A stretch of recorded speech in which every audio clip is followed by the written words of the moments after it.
वार्ता का आयोजन किया गया। पत्रकार साथियों को नमस्कार। आज 11 बजे हमारे राष्ट्रीय अध्यक्ष जी ने प्रेस कॉन्फ्रेंस किया था लखनऊ मुख्यालय पर। उन्हीं बिंदुओं पर हम पुनः स्थानीय स्तर पर भी ये बात करना चाहते हैं कि मतगणना निष्पक्ष रूप से होनी चाहिए। रामपुर, संभल, तमाम जैसे उदाहरण हैं। यहाँ उपचुनाव में किस तरह किया गया।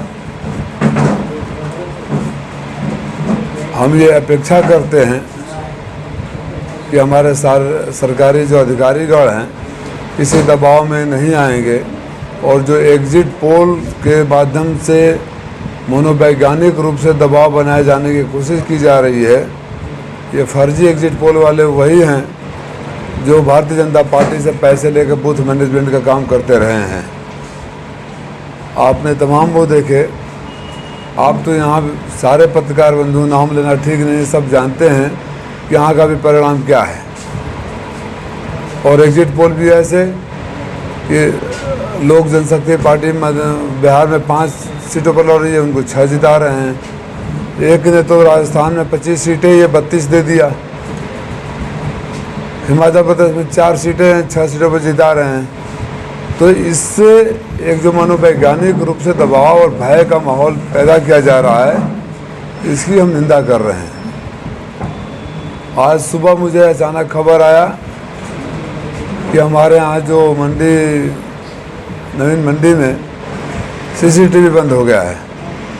पता किया तो पता चला कि बोले कि जनरेटर बंद हो गया है, जनरेटर का तेल का पैसा नहीं है। फिर मंगा गया, फिर दोबारा बंद हुआ। मैं अधिकारियों से बात किया तो वापस शुरू हुआ सीसीटीवी। ये सब बातें हो सकती है कि टेक्निकल प्रॉब्लम रहा हो, लेकिन जिस तरह का माहौल सुप्रीम कोर्ट की बहस से लेकर ज़मीन स्तर पर चल गया है, जिस तरह से माहौल भारतीय जनता पार्टी ने अपने एग्जिट पोल वालों के माध्यम से बनाया है, हर कार्यकर्ता के मन में ये शक है, हर आम आदमी के मन में ये शक है।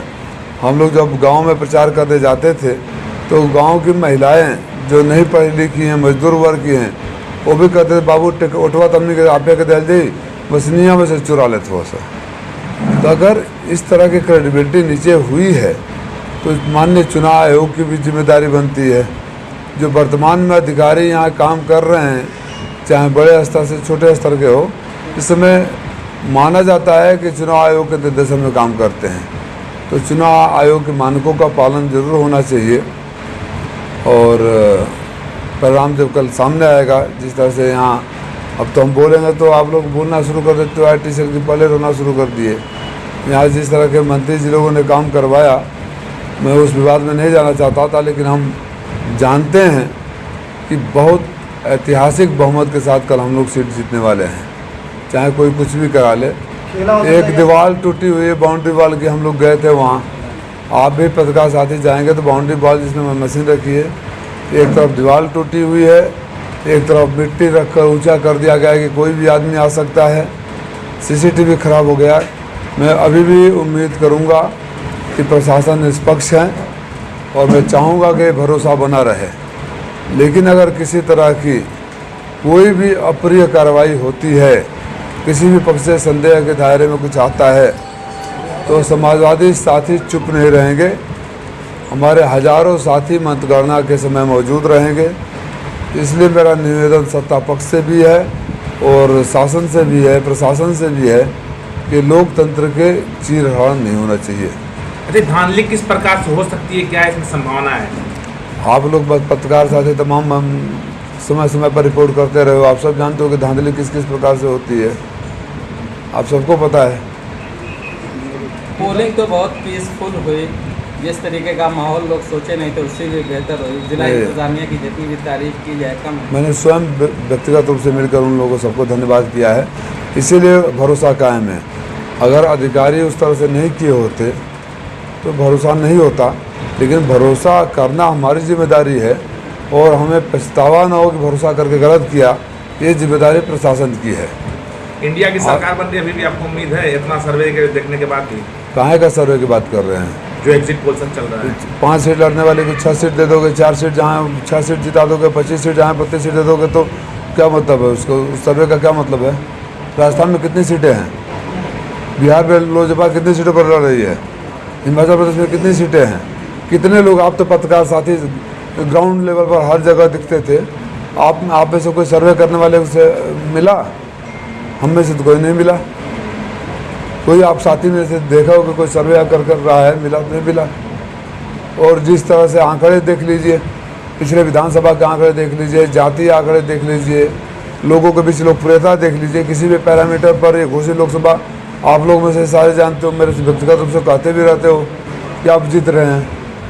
तो अब यहाँ का भी कोई एक चैनल दिखा रहा है कि कोई और जीत रहा है, तो इस तरह से माहौल तो पैदा होगा ना। आपने सुप्रीम कोर्ट तक जो बात चली गई, बार बार जो बात बहस हुई, राष्ट्रीय चैनलों पर बहस हुई, उसके पीछे कुछ तो वजह रही होगी। लेकिन ज़्यादातर एग्जिट पोलों में आपको लीड दिखाई जा रही है। देखिए, मैं तो एग्जिट पोल नहीं, एग्जैक्ट पोल की बात कर रहा हूँ। एग्जैक्ट पोल में मैं समाजवादी पार्टी का प्रत्याशी लाखों वोट से जीत रहा है। आप अगर पीछे का, आप सारे अनुभवी पत्रकार हो, सबको ग्राउंड रियलिटी पता है।